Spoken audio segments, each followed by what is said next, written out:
السلام عليكم ورحمة الله وبركاته. إن الحمد لله نحمده ونستعينه ونستغفره ونؤمن به ونتوكل عليه ونعوذ بالله من شرور أنفسنا ومن سيئات أعمالنا.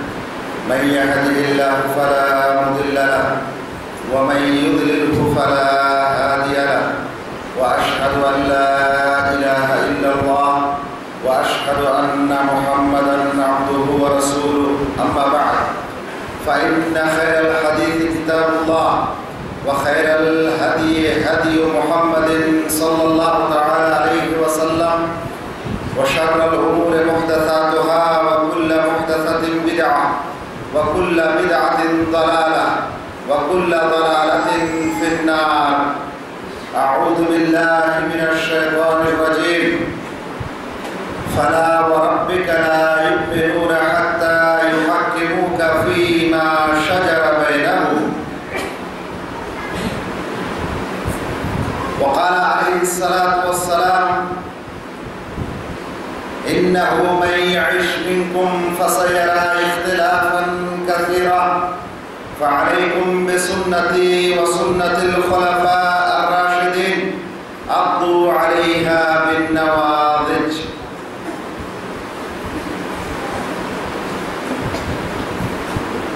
সম্মানিত সভা পরিচালক, আয়োজক, উপস্থিত মান্যগণ্য ব্যক্তিবর্গ,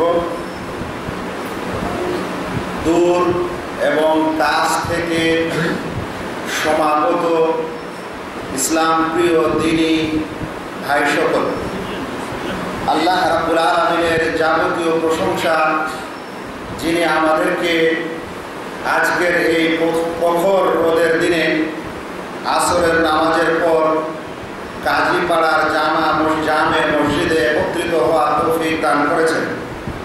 তারপরে প্রিয় নবী মুহাম্মদ মুস্তাফা সাল্লাল্লাহু আলাইহি ওয়াসাল্লামের প্রতি অনেক অনেক দরুদ ও সালাম বর্ষিত হোক। আল্লাহুম্মা সাল্লি আলাইহি আল্লাহুম্মা বারিক আলাইহি। আমি সত্যিকারে আনন্দিত যে আপনারা এরকম একটি তাড়াহুড়া প্রোগ্রামে যেমন আয়োজন করেছেন তেমন লোকজন উপস্থিত হয়েছেন। কিন্তু আমার গলার আওয়াজ শুনে বুঝতে পারছেন কিছু সমস্যা আছে। সর্দি কাশির পর যদি বারবার প্রোগ্রাম করা হয় তাহলে ওই গলার আওয়াজ আর ভালো হয় না, ব্যাপারটা এরকম। সেই কারণে যাই হোক, এটা অত বড় সমস্যা না। কিন্তু আজ আমি আপনাদের মাঝে উপস্থিত হয়েছি।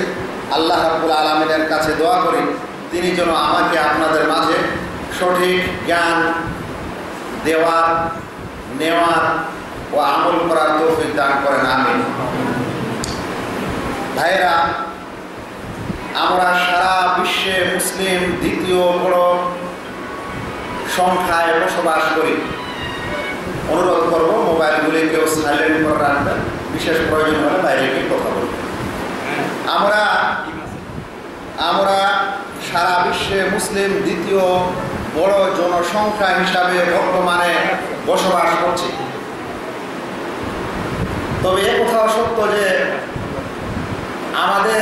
আমরা যে মুসলিম, যে ধর্ম প্রিয় নবী মুহাম্মদ মুস্তাফা সাল্লাল্লাহু আলাইহি ওয়াসাল্লাম নিয়ে এসেছিলেন, সেই ধর্ম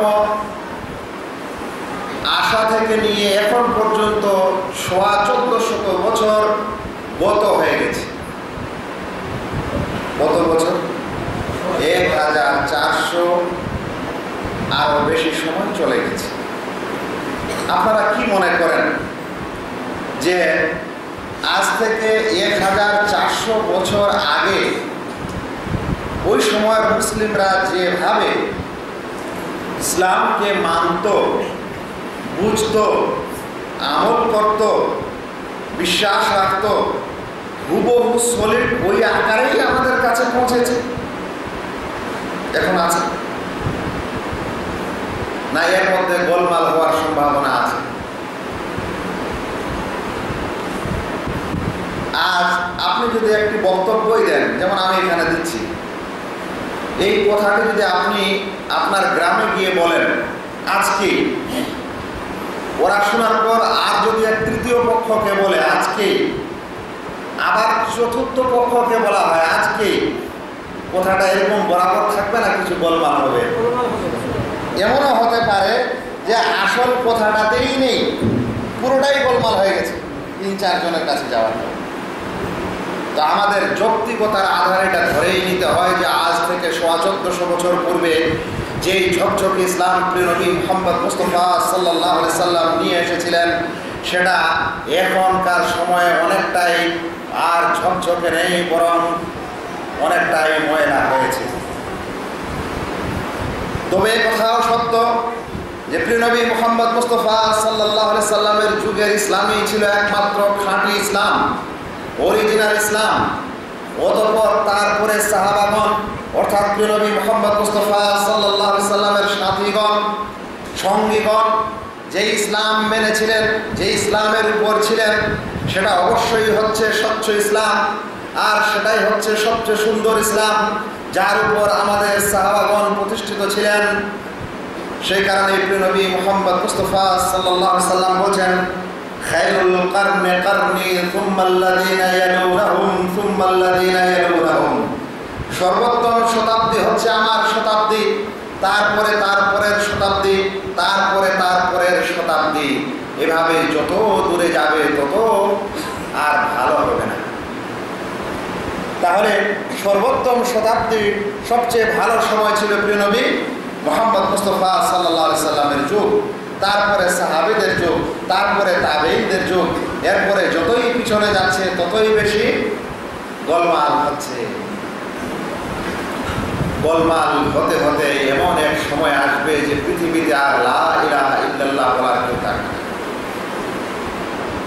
আজ আনন্দ লাগে যে এখনো মসজিদে আজান হয়, এখনো ১০০ মানুষ বসবাস করলে ১০ জন ৫ জন নামাজ পড়ে, আল্লাহর ইবাদত করে, কিন্তু এমনও এক সময় আসবে যে সময় আর আল্লাহর ইবাদতকারী কেউ থাকবে না, আর তখনই কিয়ামত আসবে। এখানে একটি পয়েন্ট আরো ভালো করে বলে দিতে চাচ্ছি যে ভাই, আজ আমরা মুসলিম সমাজে বসবাস করছি, আমাদের জীবনের লক্ষ্য উদ্দেশ্য কি আমরা বুঝি না। আমরা মনে করি আমাদের জীবনের লক্ষ্য উদ্দেশ্য ছাত্রদেরকে দেখলে মনে হয় একটা চাকরি পাওয়া, আর যারা ক্ষেত খামারে কাজ করে তাদেরকে দেখলে মনে হয় যে না, বছরের পর বছর ধান কয়েক শত কুইন্টাল আবাদ করবে, এটাই মনে হচ্ছে তার উদ্দেশ্য। একজন ব্যবসায়ীকে দেখলে মনে হয় যে তার ব্যবসা আজ ৫ লক্ষ টাকায় আছে, এর পুঁজি যদি ১০ লক্ষ টাকা হয়, আরো বেশি হয়, আরো বেশি হয়, তাহলে মনে হচ্ছে ওটাই তার লক্ষ্য। রাজনীতিবিদ ইত্যাদিদেরকে যদি জিজ্ঞাসা করা হয় আপনার জীবনের লক্ষ্য কি, তো বলে জনসেবা, মানুষ সেবাই আমার হচ্ছে লক্ষ্য। আর কিছু মানুষকে যদি আর কিছু জিজ্ঞাসা করেন তাহলে বলে আমার এটা লক্ষ্য, এটা উদ্দেশ্য, এটাই। কিন্তু আমাদের জীবনের লক্ষ্য উদ্দেশ্য কি ভাই? আমাদের জীবনের লক্ষ্য উদ্দেশ্য কি? আমাদের জীবনের লক্ষ্য উদ্দেশ্য কোনো পশু পাখির মতো না। একটা পশু পাখির জীবনের বিশেষ কোনো লক্ষ্য থাকে না। তারা যেদিন থেকে উঠতে শিখে সেদিন থেকে আহার খেতে শিখে, এইভাবে খেতে খেতে কোনো না কোনো ক্রমে মারা যায়। চতুষ্পদ জন্তুরা, যেগুলো গৃহপালিত পশু, মানুষেরা তাদেরকে লালন পালন করার পর যতদিন কাজে আসে ততদিনই থাকে, অতঃপর জবাই করা হয়, না হলে বিক্রি করে দেওয়া হয়, এভাবেই তাদের জীবন। কিন্তু মানুষের জীবনটা কি? মানুষের জীবনের লক্ষ্য উদ্দেশ্য কি? মানুষকে চিন্তা করা উচিত, আমি মুসলিম, আমি মুমিন, আমার জীবনের লক্ষ্য উদ্দেশ্য কি? আজ আমরা এখানে উপস্থিত হয়েছি, এক বাক্যে আমরা বলতে পারি যে মসজিদটার লক্ষ্য উদ্দেশ্য কি? সবাই বলে এখানে আল্লাহর ইবাদত করতে হয়, নামাজ আদায় করতে হয়। আমাদের মাথার উপরে পাখাগুলি ঘুরছে, যদি বলা হয় এই পাখাগুলির উদ্দেশ্য কি, তাহলে অবশ্যই বলবেন এই পাখাগুলি বাতাস দেওয়ার জন্য। আমার সামনে মাইক্রোফোন আছে, যদি বলা হয় এটার উদ্দেশ্য কি, কেন সৃষ্টি করা হয়েছে, তাহলে সকলেই বলবেন এটা একটা মাইক্রোফোন আওয়াজকে উঁচু করে দীর্ঘ করার পর বহুদূর পর্যন্ত পৌঁছে দেয়, এটাই এর লক্ষ্য উদ্দেশ্য। কিন্তু আমারও আপনার জীবনের লক্ষ্য উদ্দেশ্য, আমারও আপনার জীবনের লক্ষ্য উদ্দেশ্য হচ্ছে আল্লাহ রাব্বুল আলামিনের ইবাদত করা। আমারও আপনার জীবনের লক্ষ্য উদ্দেশ্য হচ্ছে আল্লাহ রাব্বুল আলামিনের ইবাদত করা। এটাই হচ্ছে বড় মহৎ উদ্দেশ্য। মহান আল্লাহ তাআলা কোরআনে বলেন, ওয়ামা খালাকতুল জিন্না ওয়াল ইনসা ইল্লা লিয়াবুদুন, আমি জিন এবং ইনসানকে একমাত্র আমার ইবাদতের উদ্দেশ্যেই সৃষ্টি করেছি। তাই জীবনের লক্ষ্য ও উদ্দেশ্য বুঝতে শিখতে হবে ভাই। জীবনের লক্ষ্য ও উদ্দেশ্য একটা চাকরি না, জীবনের লক্ষ্য ও উদ্দেশ্য একটা বড় বিল্ডিং না, জীবনের লক্ষ্য ও উদ্দেশ্য আপনার ছেলের পিছনে যাবতীয় টাকা পয়সা খরচ করে দেওয়া না। জীবনের মহৎ লক্ষ্য উদ্দেশ্য হচ্ছে আল্লাহর ইবাদত করা। আর এই কারণেই আল্লাহ তাআলা এই আকাশ এবং জমিনকে সৃষ্টি করেছেন। পৃথিবীতে যা কিছু আছে, যা কিছু আমরা দেখছি পৃথিবীতে, আল্লাহ বাদে পৃথিবীতে যা কিছু আছে এগুলোর পিছনে মাত্র দুটা উদ্দেশ্য। বলতে পারেন এই পৃথিবী, এই জমিন মাত্র দুটি উদ্দেশ্য, এখানে যা কিছু আছে দুটি উদ্দেশ্য রয়েছে। এক নম্বর উদ্দেশ্য হচ্ছে এই পৃথিবীতে আল্লাহর ইবাদতকারীরা বসবাস করবে। কারা বসবাস করবে? আল্লাহর ইবাদতকারী।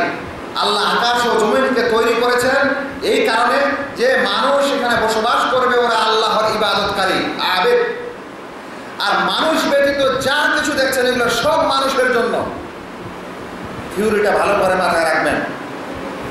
এই পৃথিবীর সৃষ্টির উদ্দেশ্য হচ্ছে যে যেন আল্লাহর ইবাদত হয়। আর আল্লাহর ইবাদত করার জন্য যাদেরকে সৃষ্টি করা হয়েছে তারা হচ্ছে মানুষ এবং জিন। মানুষ পৃথিবীতে বসবাস করবে, আর মানুষ ব্যতীত যা কিছু আছে সব এরা মানুষের উদ্দেশ্যে তৈরি। বলেন তো এই জমিনটা বসবাস করছে কারা? কারা বসবাস করছে? তাহলে সারা পৃথিবীর এই জমিনটা আসলে কার জন্য? এই যে দিনের বেলা সূর্যের আলো পাচ্ছি, কে পাচ্ছে এগুলা? রাতের বেলা চন্দ্রের আলো পাচ্ছি, কে পাচ্ছে? বাতাস নিচ্ছি, কে পাচ্ছে? অক্সিজেন নিচ্ছি, কার জন্য? এমনকি চতুষ্পদ জন্তু থেকে নিয়ে সমুদ্রের মাছগুলিও মানুষের জন্যই। এই কারণে আল্লাহ তাআলা কোরআনে বলছেন, হুয়াল্লাযী খালাকা লাকুম মা ফিল আরদি জামিয়া, তিনি যিনি তোমাদের জন্য সব কিছু সৃষ্টি করেছেন, আমাদের জন্য সব কিছু সৃষ্টি করেছেন। তো জমিনে যা কিছু আছে সব মানুষের জন্য, আর মানুষ সৃষ্টি হয়েছে আল্লাহর ইবাদতের জন্য। সোজা কথা, পৃথিবীতে যা কিছু আছে এটা কার জন্য? মানুষের জন্য, মানে ইবাদতকারীদের জন্য। আর এই মানুষেরা কার জন্য? আল্লাহর ইবাদতের জন্য। এটাই আল্লাহ তাআলা বলছেন, ওমা খালাকতুল জিন্না ওয়াল ইনসা ইল্লা লিয়াবুদুন, আমি মানুষ এবং জিনকে আল্লাহর ইবাদতের উদ্দেশ্যেই সৃষ্টি করেছি। অতঃপর যেদিন এই উদ্দেশ্য আর থাকবে না, অর্থাৎ যে উদ্দেশ্যে পৃথিবী তৈরি হয়েছে মানুষ আল্লাহর ইবাদত করবে এই কারণটা যেদিন থাকবে না সেদিনই কিয়ামত হবে। এই কারণে হাদিসের শব্দে এসেছে যে ততক্ষণ পর্যন্ত কিয়ামত হবে না যতক্ষণ পর্যন্ত পৃথিবীতে আল্লাহ আল্লাহ বলার মানুষ থাকবে। অন্য এক বর্ণনা এসেছে লা ইলাহা ইল্লাল্লাহ বলার লোক থাকবে। আর যখন লা ইলাহা ইল্লাল্লাহ বলার, আল্লাহ বলার, আল্লাহর ইবাদত করার আর কেউ থাকবে না, তখন এই কি হবে? তখন এই কিয়ামত হবে। তো ভাইয়েরা, যে কথা বলছিলাম সেটি হলো এই যে আমরা মানুষ, আমাদের জীবনের লক্ষ্য উদ্দেশ্য হচ্ছে আল্লাহ রাব্বুল আলামিনের ইবাদত করা। আর আমাদেরকে ইবাদত করতে হবে ওইভাবেই যেভাবে আমাদের প্রিয় নবী মুহাম্মদ মুস্তাফা সাল্লাল্লাহু আলাইহি সাল্লাম শিক্ষা দিয়েছেন। নচেত নবী আসার কোনো প্রয়োজন ছিল না। নবী এবং রাসূল এই কারণেই এসেছিলেন যে তারা শিক্ষা দিতে এসেছিলেন। আল্লাহ তাআলা যে গাইড, যে বুকটা দিয়েছেন, ঠিক আছে, আল্লাহ তাআলা যে বই, যে বিধান তিনি দিয়েছেন, সেই বিধানটা স্বয়ং নবী যেন বাস্তবায়ন করেন, সে কারণে নবী এসেছিলেন। আজকাল আপনারা অনেক নতুন নতুন যন্ত্রপাতি কিনছেন, যত দামি যন্ত্রপাতি ওর একটা ক্যাটালগ থাকবে না? একটা আপনাকে টেলিভিশন দিলে একটা ক্যাটালগ দিবে, বই দিবে, বইটাতে লেখা থাকবে এটা কীভাবে ব্যবহার করবেন না করবেন। একটা মোবাইল কিনবেন তাতেও লেখা থাকবে, একটা ফ্রিজ কিনবেন তাতেও থাকবে, একটা গাড়ি কিনবেন তাও থাকবে। কেন? কারণ আপনি এ সকল যন্ত্র সাধারণত চালাতে জানি না, সেই কারণে কি দরকার আছে? একটা গাইডলাইনের দরকার আছে। কোম্পানিটা তৈরি করে দিয়েছে। আল্লাহ রাব্বুল আলামিন আমাদের কাছ থেকে কি চান, এই জিনিসটা কিভাবে করতে হবে না করতে হবে, সেই জন্যই তো নবী ও রাসূল বলে এসেছিলেন। তাই মহৎ উদ্দেশ্য হচ্ছে আল্লাহ রাব্বুল আলামিনের ইবাদত করা। আর কিভাবে ইবাদতটা করব সেটা সেভাবে যেটা আমাদের নবী মুহাম্মদ মুস্তাফা সাল্লাল্লাহু আলাইহি সাল্লাম করে গেছেন। এ কারণে পৃথিবীর কোনো মানুষই মতভেদ করতে পারে না যে আল্লাহ তাআলা 5 ওয়াক্তের নামাজ ফরজ করেছেন, আমরা এখন 6 ওয়াক্তের ফরজ করব। করা যাবে? যদিও কেউ বলে যে না, নামাজ একটু বেশি পড়া ভালো, 1 ওয়াক্ত আরো বাড়াই, চলবে? চলবে না। কারণ নবী সাল্লাল্লাহু আলাইহি সাল্লাম এভাবেই করে দিয়ে গেছেন, এভাবেই বলে দিয়ে গেছেন, এটাই চলবে। কেউ যদি বলে যে নামাজের সিজদা আবার 2টা আর রুকু হলো 1টা, তো আমরা রুকু এবার 2টা করে আবিষ্কার করে দিই, জোড়া জোড়া, চলবে? চলবে না। কারণ এইভাবেই আমাদের রাসূল করিম সাল্লাল্লাহু আলাইহি সাল্লাম পড়ে গেছেন, আদায় করে গেছেন, উল্টা পাল্টা করা যাবে না। এটাই হচ্ছে গাইডলাইন, এটাই হচ্ছে নিয়ম। এই নিয়মই আমাদের জীবনযাপন করতে হবে, এটাই আমাদের বসবাসের নিয়ম, এটাই আমাদের ইসলামী জীবন ব্যবস্থা, এটাই আমাদের ইসলামকে মানার নিয়ম। এ কথা বলার পর বলছিলাম যে এই ইসলাম 1400 বছর পর ওরকমই ঝকঝকে হয়ে আছে, এটা পুরোপুরি বাস্তব নয়। এখানে কিছু না কিছু গোলমাল তো হয়েছে, কম বেশি কিছু না কিছু হয়েছে ও হচ্ছে। তবে এতে কোনো সন্দেহ নেই যে রাসূল করিম সাল্লাল্লাহু আলাইহি সাল্লামের সাহাবাগণ, সঙ্গীগণ যেই দিনের উপর ছিলেন, যেই নিয়মের উপর ছিলেন, সেটাই হচ্ছে স্বচ্ছ দিন, আমাদের চাইতে অনেক উৎকৃষ্ট সুন্দর দিন। সে কারণে প্রিয় নবী মুহাম্মদ মুস্তাফা সাল্লাল্লাহু আলাইহি সাল্লাম বলেন, ইন্নাহু মাইয়াশ মিনকুম, তোমরা যারা আমার পরে বেঁচে থাকবে, ফাসায়ারা ইখতিলাফান কাসীরা, তাহলে তোমরা অচিরেই বহু মতভেদ দেখবে, তাহলে তোমরা অচিরেই বহু মতভেদ দেখবে, মত পার্থক্য দেখবে। ফাআলাইকুম বিসুন্নতি ওয়া সুন্নাতিল খুলাফা আর-রাশিদিন, এমন সময় তোমরা আমার সুন্নত এবং খুলাফায়ে রাশিদিনের সুন্নতকে আঁকড়ে ধরে থাকবে। আল্লাহ রাসূল বলছেন না শুধু আমারটা, বলছেন আমার এবং খুলাফায়ে রাশিদিনের। তাহলে বোঝা যাচ্ছে যে যদি রাসূল সাল্লাল্লাহু আলাইহি সাল্লামের ফয়সালা থেকে যায়, তাহলে আর খুলাফায়ে রাশিদিনের কাছে যাওয়ার প্রয়োজন নেই। কিন্তু যদি না থাকে, তাহলে তারপরে দেখতে হবে খুলাফায়ে রাশিদিনরাও কি করেছেন বা কি সমাধান দিয়েছেন। ভাইরা, অতঃপর ইসলামের এই গাইডলাইন যার কথা আমি আপনাদেরকে বলছি, সেই গাইডলাইনটা হচ্ছে আল কোরআন। এই গাইডলাইনটা কি? আল কোরআন।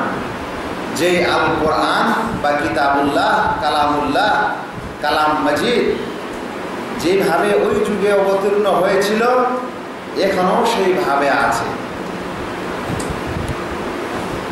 এটা একটা বিরাট চিন্তার বিষয়। আপনারা অনেকে মাধ্যমিক, উচ্চ মাধ্যমিক, গ্র্যাজুয়েশন, মাস্টার ডিগ্রি করেছেন, এমফিল করেছেন, পিএইচডি করেছেন। যে বইগুলো আমরা প্রাইমারিতে পড়েছিলাম, আমাদের বয়সের মানুষ যারা, তাদেরকে দিয়েই বলি, ওই বইগুলো এখন আছে? ওই বইগুলো এখন নাই। যেই লেখকের বই আমরা পড়েছিলাম, ওই লেখক এখন নাই। ওই বইটা যদি থেকেও থাকে, তো এত আগে পিছে নতুন জিনিস ঢুকানো হয়েছে যে অরিজিনাল বই পাওয়া যায় না। কিন্তু আল কোরআনই একটি এমন বই যেটা সেই যুগেও সেমন তেমন, এই যুগেও তেমন। ইন্ডিয়াতেও যে কোরআন মজিদ, পাকিস্তানেও সেই কোরআন মজিদ, সৌদি আরবেও সেই কোরআন মজিদ। শুধু বর্তমান যুগে টাইপিংয়ের পার্থক্যের কারণে অক্ষরের পার্থক্য আসবে, যেটাকে কম্পিউটারের ভাষায় ফন্ট বলা হয়। ফন্টে পার্থক্য আসতে পারে, নচেত সব একই। এটাও সূরা ফাতিহা থেকে শুরু, সূরা নাস থেকে শেষ, ওগুলাও সব এরকমই, কোথাও এদিক ওদিক হয়নি। কারণ এই গাইডলাইন আল্লাহ রাব্বুল আলামিন দিয়েছেন এবং তিনি স্পষ্টই ঘোষণা দিয়েছেন, ইন্না নাহনু নাযালনা যিকরা ওয়া ইন্না লাহু লাহাফিজুন, অবশ্যই আমরা এই কোরআনকে অবতীর্ণ করেছি এবং এই কোরআনের হেফাজত, এই সংরক্ষণ আমরাই করব। আল্লাহ রাব্বুল আলামিন এই সংরক্ষণ করবেন, সেই কারণে কোনো রকম পার্থক্য হয়নি, কোনো কিছুর কোনো রদ্দ বদল হয়নি। এই কোরআন মজিদ হচ্ছে সেই গাইডলাইন, আর এই গাইডলাইনের ব্যাখ্যা ও শিক্ষা দিয়েছিলেন প্রিয় নবী মুহাম্মদ মুস্তাফা সাল্লাল্লাহু আলাইহি ওয়াসাল্লাম। আল্লাহ তাআলা কোরআনে বলছেন, লিতুবাইয়িনা লিন-নাস, অবতরণ করা হয়েছে যেন তুমি এটার বর্ণনা লোকদেরকে দিয়ে দাও। অতঃপর তিনি যা কিছু, এই কারণে ভাই আল্লাহ রাব্বুল আলামিন নামাজ পড়ার আদেশ করেছেন কোরআনে বটে, তোমরা সালাত আদায় করো, আকিমুস সালাহ, কিন্তু আপনারা 5 ওয়াক্তের আদায় করবেন না, 3 ওয়াক্তের না, 2 ওয়াক্তের, এই বর্ণনা কোরআনে আসেনি। আপনারা নামাজ আদায় করবেন, ফজরের নামাজ কয় রাকাত পড়বেন কোরআনে নেই। জোহরের নামাজ কয় রাকাত পড়বেন কোরআনে নেই। 1 রাকাত নামাজ পড়লে একটা রুকু হবে, একটা সিজদা হবে কোরআনে নেই। সাজদাতে আপনাকে অমুক দোয়া পড়তে হবে কোরআনে নেই। রুকুতে আপনাকে অমুক দোয়া পড়তে হবে কোরআনে নেই। আপনাকে তাশাহুদে অমুক পড়তে হবে কোরআনে নেই। তাহলে এই বিধানগুলিও আমরা মানি কেন? কারণ আল্লাহ তাআলা যেই বিধানটা করেছেন সেই বিধানটার ব্যাখ্যা ও বিশ্লেষণ করছেন কে? প্রিয় নবী মুহাম্মদ মুস্তাফা সাল্লাল্লাহু আলাইহি ওয়াসাল্লাম বলেছেন নামাজ আদায় করো। কিভাবে করব, কখন কখন করব, কতগুলো করব, এটা হচ্ছে প্রিয় নবী মুহাম্মদ মুস্তাফা সাল্লাল্লাহু আলাইহি সাল্লামের দায়িত্ব। তিনি যেভাবে করছেন সেভাবে এখন আমাদেরকে করতে হবে। কিন্তু কথা হলো, যখন রাসূল সাল্লাল্লাহু আলাইহি সাল্লাম জীবিত ছিলেন তখন সাহাবারা তাকে দেখছেন, আল্লাহ রাসূল করছেন আর ওরা দেখছে। একটা সমস্যা হচ্ছে, দৌড়ে আসছে, রাসূল সাল্লাল্লাহু আলাইহি সাল্লাম এটা হয়েছে, কি করবে? আর আল্লাহ রাসূল সাল্লাল্লাহু আলাইহি সাল্লাম যখন শিক্ষা দিচ্ছিলেন তখন বলছিলেন, সাল্লু কামা রাআইতুমুনি উসাল্লি, তোমরা ওইভাবেই নামাজ পড়ো যেভাবে আমাকে নামাজ পড়তে দেখছো। এই সম্বোধনটা শুধু ওই লোকদেরকে না যারা সাহাবী, বরং ওর পরে পরে যারা আসছে ওদেরকে, যে তোমরা ওইভাবে নামাজ পড়ো যেভাবে আমার সাহাবীরা পড়েছে। আবার তাবেঈদেরকে তোমরা ওইভাবে নামাজ পড়ো যেভাবে তার আগেররা পড়ছে। এইভাবে সাল্লু কামা রাআইতুমুনি উসাল্লি। হজ করছেন প্রিয় নবী সাল্লাল্লাহু আলাইহি সাল্লাম, হজ করার সময় বলছেন খুদু আন্নি মানাসিকাকুম, খুদু আন্নি মানাসিকাকুম, তোমরা এই মানাসিকে হজের বিধানগুলি আমার থেকে নিয়ে নাও, আমার থেকে গ্রহণ করো, আমার থেকে শিখে নাও। শিখতে বলছেন। তাহলে কি বোঝা যাচ্ছে? যে আল্লাহ রাসূল সাল্লাল্লাহু আলাইহি সাল্লাম আমাদের শিক্ষক, তিনি আমাদেরকে শিখাচ্ছেন কিভাবে নামাজ পড়ো, কিভাবে তোমরা হজ করো, আর এগুলো জেনে নাও, এগুলো শিখে নাও। এবার আল্লাহ রাসূল সাল্লাল্লাহু আলাইহি সাল্লাম যখন দুনিয়া থেকে বিদায় নিলেন, স্বচ্ছ সুন্দর ইসলাম কমপ্লিট হয়েছে, তারপরে বিদায় নিয়েছেন, তার আগে নেননি। ইসলামের যাবতীয় বিধান যতগুলো দরকার ততগুলো ইসলাম আল্লাহ রাব্বুল আলামিন দিয়েছেন, কমপ্লিট হয়েছে, তারপরে আল্লাহ রাব্বুল আলামিন তাকে তুলে নিয়েছেন, তার আগে নেননি। সেই কারণে বিদায় হজে লাস্ট আয়াত নয়, শেষ বিধান স্বরূপ অবতীর্ণ হচ্ছে, আল-ইয়াওমা আকমালতু লাকুম দীনাকুম ওয়া আতমামতু আলাইকুম নি'মাতি ওয়া রাদিতু লাকুমুল ইসলাম দীনা। আজকের দিনে আমি তোমাদের এই দিনকে পূর্ণতা দান করলাম, পূর্ণ ধর্ম। এই কারণে আমরা সবসময় বলি, অনেক মানুষেরা বলে এটা করা যাবে না, সেটা করা যাবে না, মৌলভী সাহেবের এটা ফতোয়া দেয় কেন এরকম করে? এই কারণে দিই যে আমাদের এই দিন ও ধর্ম কমপ্লিট। একটা গ্লাস ভর্তি হওয়ার পর সেই গ্লাসের উপর পানি দিলে গ্লাস থাকবে? সেই পানি থাকবে না।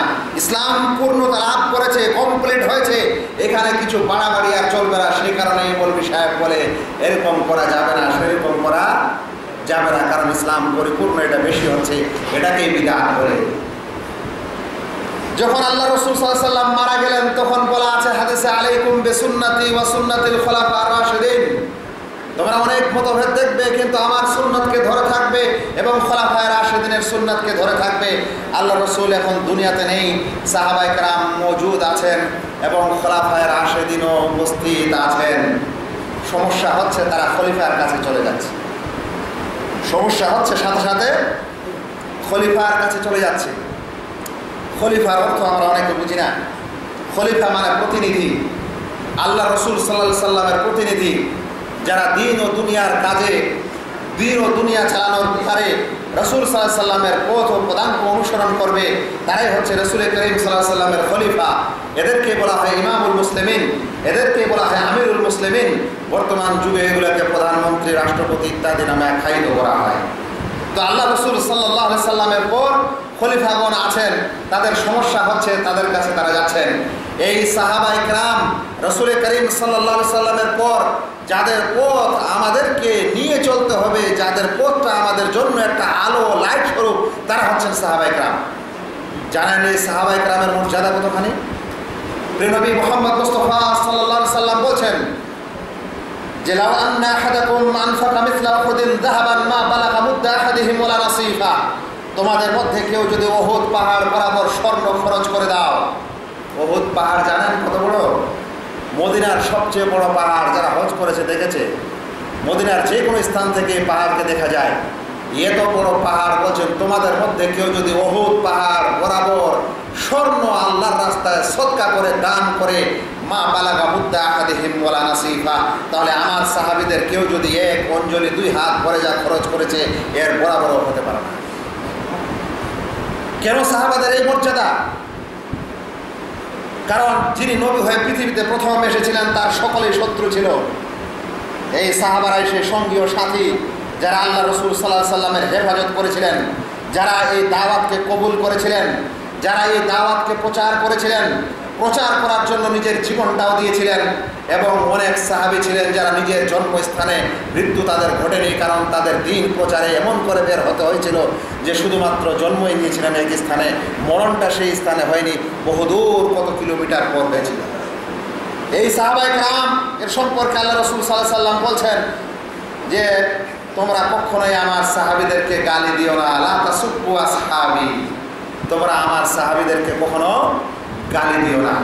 এরাই সেই সাহাবী যাদের সম্পর্কে 4 জন খলিফা, যাদের সম্পর্কে বলা হচ্ছে যে তোমরা আমার পরে তাদের সুন্নতকেও অনুসরণ করো, তাদের কাজকে সুন্নত বলা হচ্ছে। এরা এই কারণে মর্যাদাবান যে তারা আল্লাহ রসুল সাল্লাল্লাহু আলাইহি সাল্লামকে সামনে দেখেছিল, এই কারণে মর্যাদাবান যে তারা ওহী অবতরণ হচ্ছিল, যে সময় আল্লাহর বিধান আসছিল ওই বিধানগুলি তারা ডাইরেক্ট তাজা শুনছিল, আর তারা সেই ওহীর বিধানকে খুব ভালো করে বুঝতো। আমাদের মধ্যে সে বুঝার জ্ঞানটা নেই যত জ্ঞান তাদের ছিল। সেই জন্য রাসূল করিম সাল্লাল্লাহু আলাইহি সাল্লামের পর এই সাহাবায়ে কেরামের জ্ঞান ও বুঝকে ধরেই আমাদের চলতে হবে। এটাকেই বলা হচ্ছে আহলুল হাদিসের নিয়ম।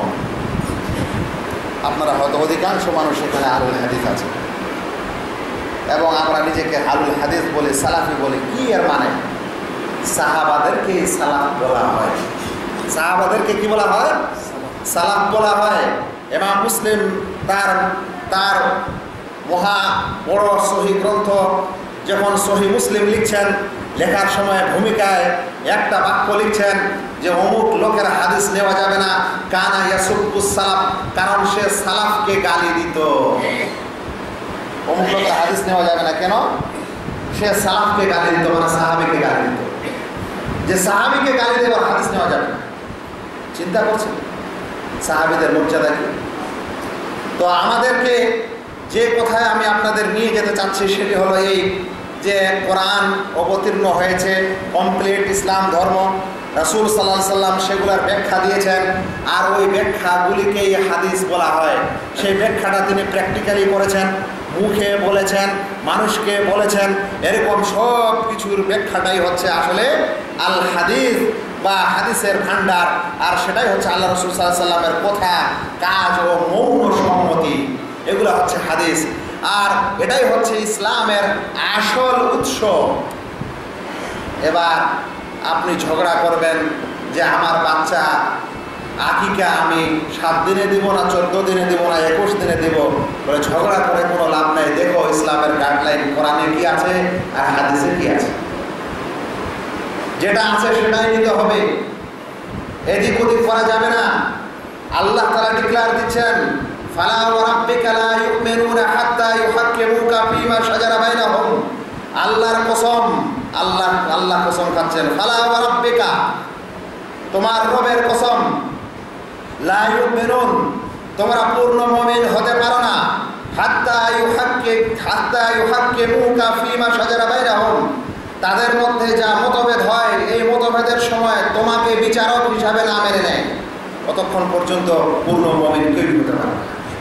রাসূল যা ফয়সালা দিয়েছেন সেই ফয়সালাই মেনে নিতে হবে, তাহলেই মুমিন। সত্যিকারে একেই মুসলিম বলে। মুসলিম মানে শান্তিটা ভুল কথা।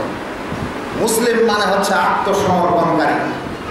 আসলাম ইসলাম, ইসলাম মানে হচ্ছে আত্মসমর্পণ করা। মুসলিম মানে আত্মসমর্পণকারী আল্লাহ তাআলার বিধানের কাছে, আল্লাহ রাসূল সাল্লাল্লাহু আলাইহি ওয়াসাল্লামের বিধানের কাছে আত্মসমর্পণ করবেন, তাহলে মুসলিম। অহংকার করবেন, আল্লাহ তাআলা সেই অহংকারের ইবাদত কবুল করবেন। যে কথা বলছিলাম যে এই গাইডলাইন, এই শিক্ষা ও দীক্ষা যেটা আল্লাহ তাআলা অবতীর্ণ করলেন ওহী রূপে, সেটা আল কোরআন, তার ব্যাখ্যা হলো এটা হচ্ছে আল হাদিস বা আল্লাহ রাসূল সাল্লাল্লাহু আলাইহি ওয়াসাল্লামের সুন্নাহ। এখন এই কোরআন ও সুন্নাহ কে ভালো বুঝবে? যার প্রতি কোরআন অবতীর্ণ হয়েছে সেই না বুঝবে, অর্থাৎ আমাদের রাসূল সাল্লাল্লাহু আলাইহি সাল্লাম। আর যাদেরকে ডাইরেক্ট সেই শিক্ষক বুঝাচ্ছেন সে ভালো বুঝবে, না ওর চেয়ে 1400 বছর পরের মানুষেরা ভালো বুঝবে? ইসলামকে শিক্ষা দিচ্ছেন কে, ব্যাখ্যা দিচ্ছেন কে? আল্লাহ রাসূল সাল্লাল্লাহু আলাইহি সাল্লাম। সামনে আছেন তার সাহাবী। এখন ইসলামকে ওই সাহাবীরা ভালো বুঝবে না আমরা বুঝবো? আমাদের ডাইরেক্ট শিক্ষক আমাদের রাসূল সাল্লাল্লাহু আলাইহি সাল্লাম। সোজা কথা, আপনি একজন স্কুলের শিক্ষক, প্রাইমারির হন আর আপার হন আর কি বলে যে হাই স্কুলের হন বা কলেজের হন, আপনি আপনার ছাত্রকে যেভাবে শিক্ষা দিচ্ছেন, আপনি ডাইরেক্ট একজন শিক্ষক আর আপনি শিক্ষা দিচ্ছেন, সেটা গণিত হোক, ভূগোল হোক, আর কিছু হোক, আপনার ছাত্ররা আপনার শিক্ষাটা বেশি বুঝবে না 1400 বছর পর এই শিক্ষাটা মানুষ বেশি বুঝবে? তাহলে এটা ক্লিয়ার হতে হবে যে আল্লাহ রাসূল সাল্লাল্লাহু আলাইহি ওয়াসাল্লামের পর তার সাহাবী ও সাথীগণ ইসলামকে সবচেয়ে ভালো বুঝতেন। এরপর দেখেন, এরপর আমাদের বর্তমান যুগের সমস্যা হচ্ছে যে আমরা কোরআন ও হাদিস দেখতে পাচ্ছি, এই যুগে আর একটু বেশি পাচ্ছি। কিভাবে? এর আগে বুখারী শরীফ দেখতে হলে কে বুখারী পড়ে এসেছে, দাওরা পাস করে এসেছে কে, টাইটেল পাস করেছে কে, ওর বাড়িতে বুখারী আছে, এরকমই না? কিন্তু আজকে আপনার বুখারী হাতের নাগালে, আলহামদুলিল্লাহ। এটা ইসলামিক বুক ডিপোতে যান, যাওয়ার পর বলেন যে আমাকে বুখারী দিয়ে দিবি। বাংলা পড়তে জানি না, আরবি পড়তে জানেন, বাংলা জানেন, বাংলা তো আছে, বাংলা জানেন, ইংরেজি জানি তো, ইংরেজি তো আছে, নেন। বলছেন না আমার কাছে টাকা পয়সা নাই, কিচ্ছু নাই, এখানে শুধু একটা মোবাইল আছে আর ইন্টারনেট আছে। বলছেন গুগলে ঢুকেন আর লিখেন যে বুখারী ডাউনলোড, বাংলায় লিখেন আর ইংলিশে লিখেন, দেখবেন বুখারীর ভার্সনে চলে আসছে, ডাউনলোড করে নেন, ওখানে পড়তে লাগেন, 10 মিনিটের ব্যাপার। তার মানে আজকালে যেগুলো দলিল, যেগুলো কোরআন এবং হাদিসে যেটাকে দলিল আমরা বলি, জমির দলিলকে দলিল কেন বলেন? জমি রেজিস্ট্রি করেন তখন দলিল বলেন না, এটা আমার দলিল। দলিল মানে কি? মানে এটা প্রমাণ, যেটা আমার জমি। ইসলামের দলিল মানে আল্লাহ তাআলার কোরআন এবং প্রিয় নবী সাল্লাল্লাহু আলাইহি সাল্লামের হাদিস। এখন কোরআন ও হাদিস দলিল, আর এই দলিল এখন মানুষের সবার হাতের নাগালে, বিশেষ করে যুবক ভাইদের হাতের নাগালে এখন দলিল। এখন সবাই দলিল দিতে পারছে। এটা যুগের পরিবর্তন, ইসলামের ইতিহাসে বা মানুষের ইতিহাসে এইভাবে পরিবর্তন আসে। এক সময় ছিল যে বলছিলাম যে বুখারী শরীফ মানুষ দেখতে চায় যে বুখারী কেমন হয়। এখন বুখারী আপনি বাড়িতে বসে, জঙ্গলে বসেও বুখারী ডাউনলোড করে নেবেন, অসুবিধা নেই। আপনি দেখছেন, আপনার পরিবার দেখছে, আরবিতে পারছেন না বাংলায় পড়েন, বাংলায় পারছেন না উর্দুতে পড়েন, উর্দুতে পারছেন না ইংরেজিতে পড়েন, ইংরেজিতে পারছেন না হিন্দিতে পড়েন, যাই ইচ্ছা তাই। তাহলে দলিলটা এখন আমার সবাদের কি, সবার হাতে হাতে, চাইলে আপনি দলিলটা জোগাড় করতে পারেন। কিন্তু দলিলটা বোঝা কি সহজ? এটা হলো প্রশ্ন। দলিলটা আপনার হাতে এসছে, কিন্তু দলিলটা বোঝা কি সহজ? কোরআনটা আপনার হাতে আছে, কিন্তু কোরআনের যে দলিলটা আপনি দিচ্ছেন, যে আয়াতটা পড়ছেন, সেটা বুঝতে কি সবাই সক্ষম? হাদিস আপনার হাতে এসেছে, মোবাইলেও এসেছে, লেখাতেও এসেছে, আবার কাট পেস্ট করতেও পাচ্ছেন, কিন্তু ওই দলিলটা বোঝা কি সহজ? দলিলটা বোঝা সবার জন্য নয়। দলিলটা সবাই নিতে পারে, দিতে পারে, কিন্তু দলিলটা সবাই বুঝতে পারে না। এটা হলো মেন পয়েন্ট। এখান থেকে আমি আপনাদের কিছু কথা বোঝাতে চাই যে দলিল পাওয়া যেতে পারে, দলিল কালেকশন করা যেতে পারে। এখন বর্তমান যুগে এটা আরও সহজ। আপনি হাদিস খুঁজে বের করবেন, বেশি কিছু দরকার নেই। আপনাকে একটা কেউ হাদিস বললো, আপনি বুঝতে পারছেন যে হাদিসটা মনে হয় কুরবানের বিষয়ে, হাদিসটা জাকাতের বিষয়ে, হাদিসটা দান খয়রাতের বিষয়ে। তখন আপনি একটা শব্দ লিখেন, অনেকগুলো চলে আসবে। একটা শব্দ সার্চিং দেবেন, অনেকগুলো আসবে। ওই জন্য আজকালে খুব সহজ। তো আজকালে মানুষ দলিল দিতে শিখে গেছে, কিন্তু সমস্যাটা হয়েছে দলিলকে বুঝা কেন্দ্র করে। দলিলকে বুঝতে গিয়ে সমস্যা হচ্ছে। দলিল বুঝার জন্য কি করতে হবে ভাই? জমির দলিল তো বাংলায় লেখা থাকে, পড়ে বুঝে নেন। ইসলামের দলিল তো আরবি ভাষায়, তবু আবার উচ্চ ভাষায়, কোরআনের ভাষা, আল্লাহর ভাষায়, আল্লাহর কালাম। ওটা তো সহজ না। আপনারা দেখছেন মাদ্রাসা আছে আপনাদের করঞ্জি, যেই কি পড়াশোনা করছে সে আপনাকে কোরআনটা নিয়ে অনুবাদ করে বোঝাতে পারবে? কেন পারছে না? সে কঠিন, তো সোজা না। আর কোরআন হচ্ছে এতটুকু, আর হাদিসগুলো সব জমা করবেন মাত্র 6টা হাদিসের বই, এতগুলো হয়ে যাবে। এই সবগুলোর বিষয়ে জ্ঞান নেওয়া অত সহজ না। এখন মানুষ দলিল দিতে শিখেছে, কিন্তু দলিল বুঝতে পারছে না। দলিলকে বোঝার জন্য আমাদের মতো আজনবী মানুষ, মানে ও আরবি ভাষী মানুষকে বহু লম্বা পড়াশোনা করতে হয়। প্রথমে কায়দা বলদাদি পড়তে হয় কিসের জন্য? হলে রিডিংটা পড়ার জন্য, যে রিডিং পড়তে পারো। রিডিং ABCD পড়ে কিসের কারণে? ক খ গ ঘ পড়ে কেন?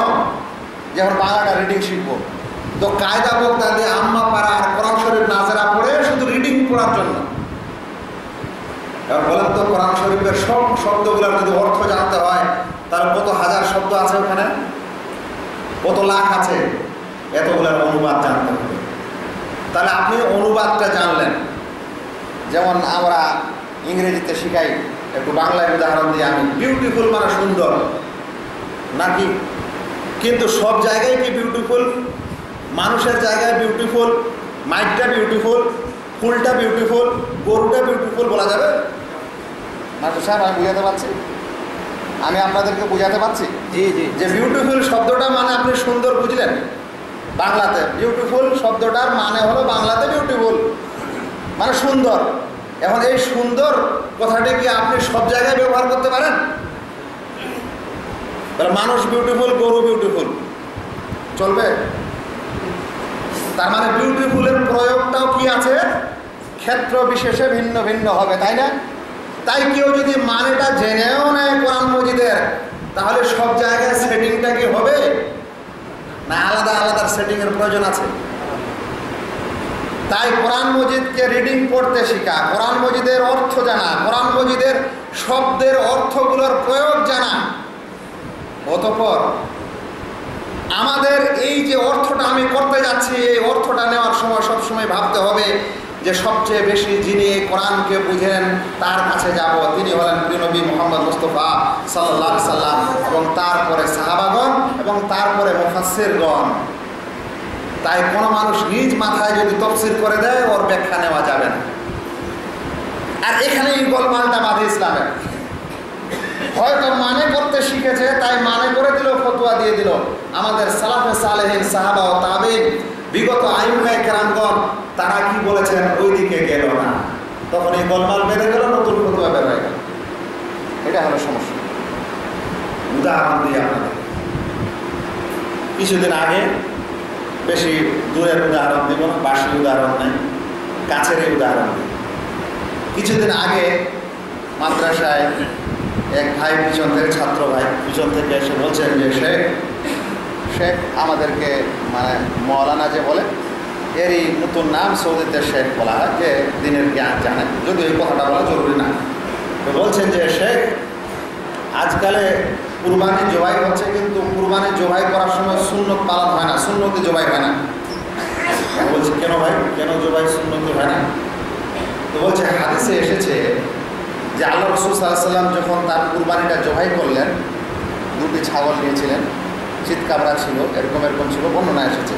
তারপরে কুরবানির দিনে আল্লাহ রাসূল আয়েশা রাদিয়াল্লাহু তাআলা আনহাকে নিজ স্ত্রীকে বলছেন যে হালুম্মিল মুদিয়া, ছুরি দাও, আর ছুরিকে একটু ভালো করে ধার দাও।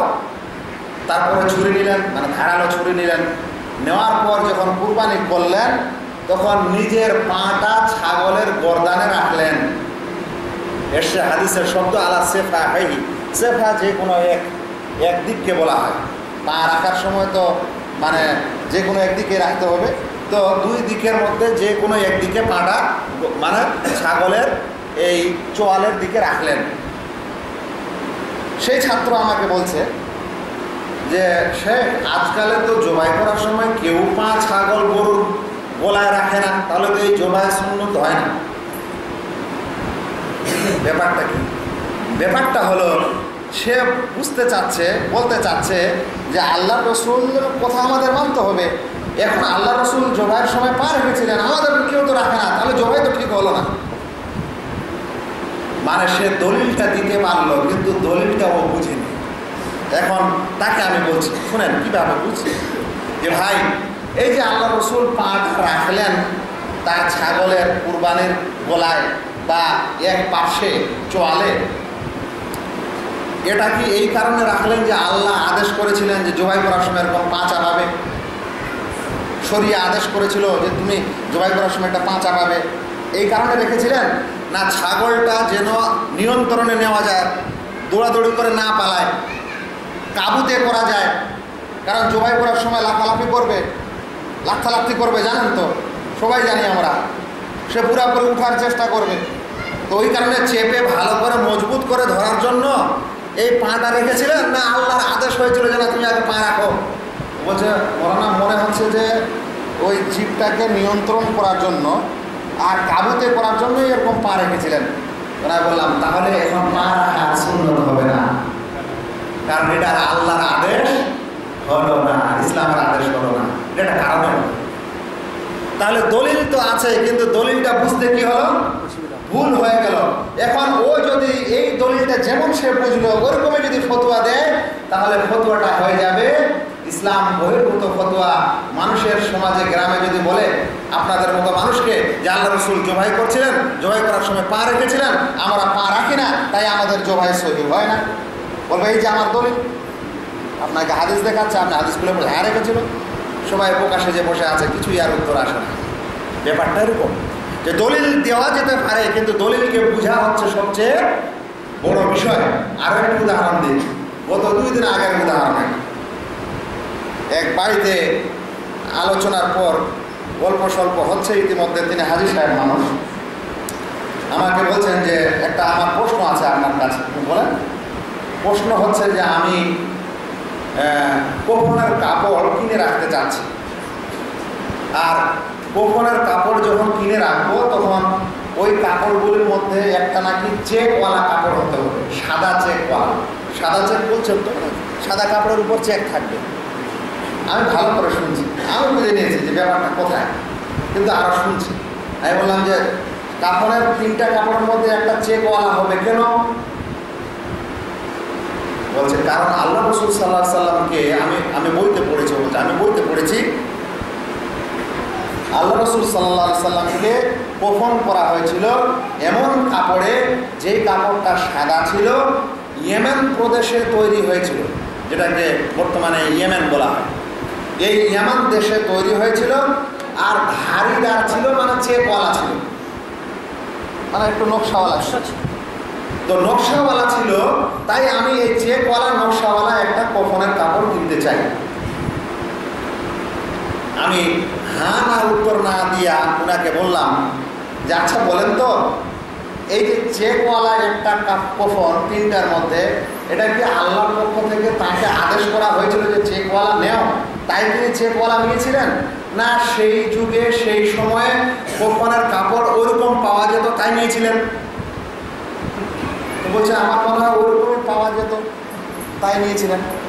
তাহলে এটা আপনার আর সুন্নত হবে না, আপনাকে চেকওয়ালা কেনার দরকার নেই, সাধারণ সিধা সাপটাই কিনে রাখেন।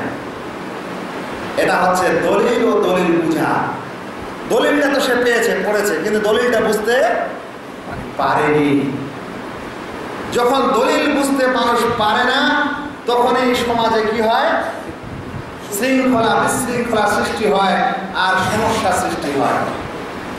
এরকম কিছু সমস্যার ইঙ্গিত আমি এই করঞ্জি থেকে নিয়ে একেবারে মহিপাল থেকে নিয়ে বড় বড় ঈদগাহ পর্যন্ত চলছে আর শুনছি। আর এই সকল সমস্যার মূল কারণ হচ্ছে দলিল তারা পেয়েছে, দলিল বুঝতে সমস্যা হচ্ছে। দলিল পেয়েছে কিন্তু দলিল বুঝতে সমস্যা হচ্ছে। আরও অনেক সমস্যার কারণে সমস্যা হচ্ছে, সেটা হলো কিছু মানুষ গরম বক্তা পছন্দ করে। কিছু মানুষ কি পছন্দ করে? গরম বক্তা পছন্দ করে। যে বক্তা যত গরমভাবে আলোচনা করতে পারলো, সেই বক্তাটাই বড় আলেম। এখন ও যেই কথা বলে গেল সেটাই তার চূড়ান্ত। আমি বলবো ভাই, আপনারা আহলে হাদিসকে হানাফি হয়ে গেলেন? আপনারা এতদিনে আহলুল হাদিসকে হানাফি হয়ে গেলেন? হানাফি মানে হচ্ছে যে দুনিয়াতে যাই মন তাই হোক, আমার ইমাম যা বলেছে সেটাই শেষ, সেটাই চূড়ান্ত। তা আপনিও গরম বক্তার বক্তৃতা শুনে ওইটাই চূড়ান্ত মনে করে নিলেন, তাহলে আপনিও ইমাম বানিয়ে হানাফি হলেন। কোনো মানুষের তোয়াক্কা করি না, কারো গরম রুমে আমরা তোয়াক্কা করি না।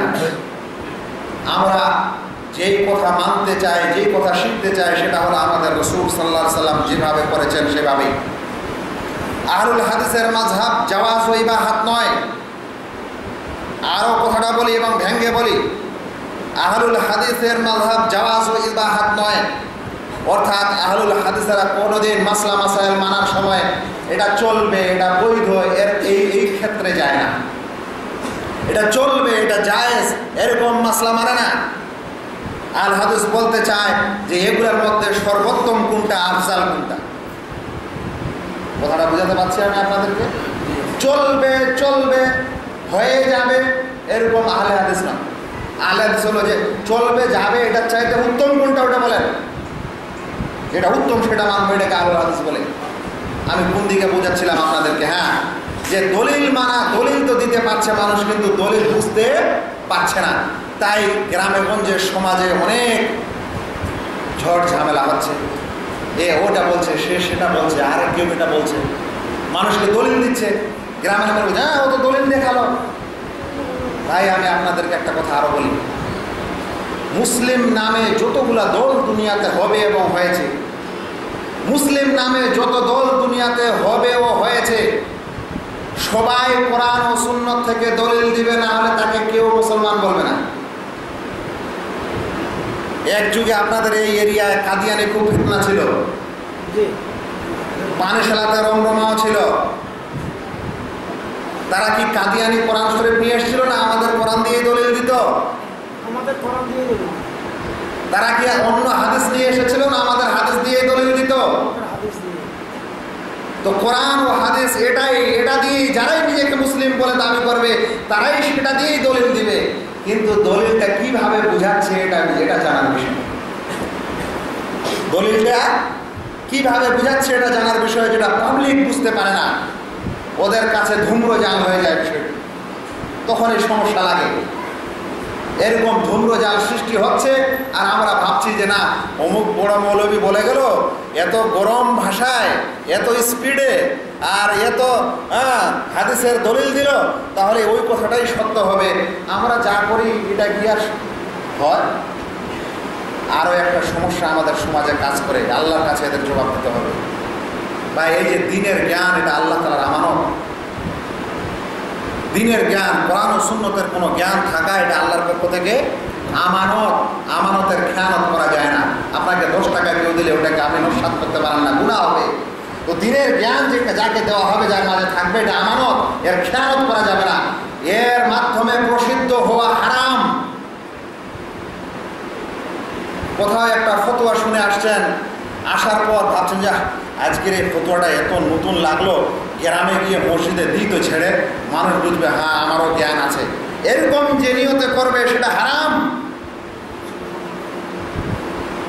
একটি হাদিসে, সহিহ হাদিসে এসেছে যে মানুষকে এমন কথা বলো না যেটা বুঝতে পারবে না, আর না বোঝার কারণে সে হাদিসকে মিথ্যা বলবে যে না আমি এটা মানবো না, কারণ সে বুঝার ক্ষমতা রাখে না।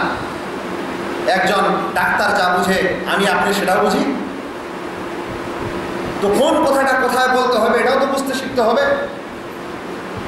আমি একটা ফতোয়া জেনে আসলাম, আমার উপর ছেড়ে দেবো প্রসিদ্ধ হওয়ার জন্য? হারাম কাজ, এর মাধ্যমে ফিতনা ছড়ায়। আরও বলি, যে মানুষ দিনকে দুনিয়া পাওয়ার উদ্দেশ্যে হাসিল করে, দিনের জ্ঞানগুলিকে শুধুমাত্র পার্থিব আশায় অর্জন করে, ইমামতি করে শুধুমাত্র টাকার জন্য, মুয়াজ্জিন আযান দেয় শুধুমাত্র বেতনের জন্য, বক্তৃতা করে শুধুমাত্র টাকা নেওয়ার জন্য, এই কাজ শুধু হারামই নয়, বরং এটা হচ্ছে শিরক, ছোট শিরক। কারণ এগুলা হচ্ছে আল্লাহর জন্য ইবাদত, যেটা আল্লাহর জন্য হবে সেটা টাকার জন্য হবে না। এই জিনিস তোয়াক্কা প্রয়োজন করে। আজকালে আপনাদের কাছে বক্তা আসবে না 40,000 টাকা ছাড়া, আপনারা ইমাম পাবেন না 10,000 বেতন দেওয়া ছাড়া।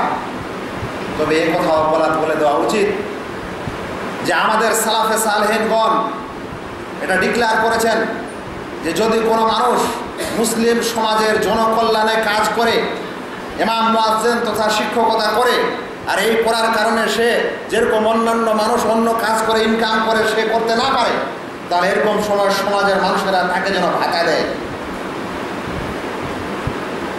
কি দেয়? ভাতা দেয়, ভাতার ব্যবস্থা করে দেয়। না হলে ও কি খাবে? ওর ছেলেমেয়েকে কি খাওয়াবে? সেই জন্য ভাতার ব্যবস্থা গ্রামের মানুষ করবে, আর ও নিজে আল্লাহর উদ্দেশ্যে এই সকল কাজ করবে। যদি কোনো মানুষ শুধু দুনিয়ার জন্য এটা কাজ করে তাহলে এরকম গুনাহ, কিন্তু যদি তার অন্তরে দুটাই থাকে যে কিছু দিনেরও কাজ করলাম আর কিছু আমার টাকা পয়সাও আসলো, তাহলে কি হবে? তখন ওলামায়ে কেরাম বলেছেন যে তাহলে তখন জায়েজ হবে, কিন্তু যে পরিমাণ দুনিয়ার আশা থাকবে সেই পরিমাণ নেকি কাটা। কথা বোঝা গেছে? আর তো মনে হয় সমস্যা নাই।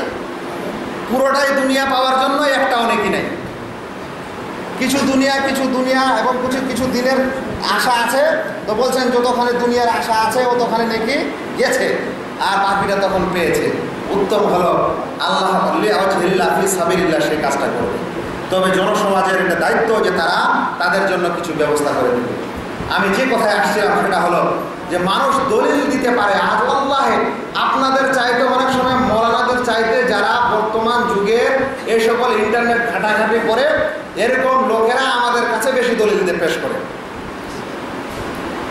আলেমদের চাইতে বেশি দলিল পেশ করে। কিন্তু দলিল পেশ করলেই হয় না, দলিলটা তারা বুঝে না, তখন তাদের সেই দলিলটা বুঝাতে হয়।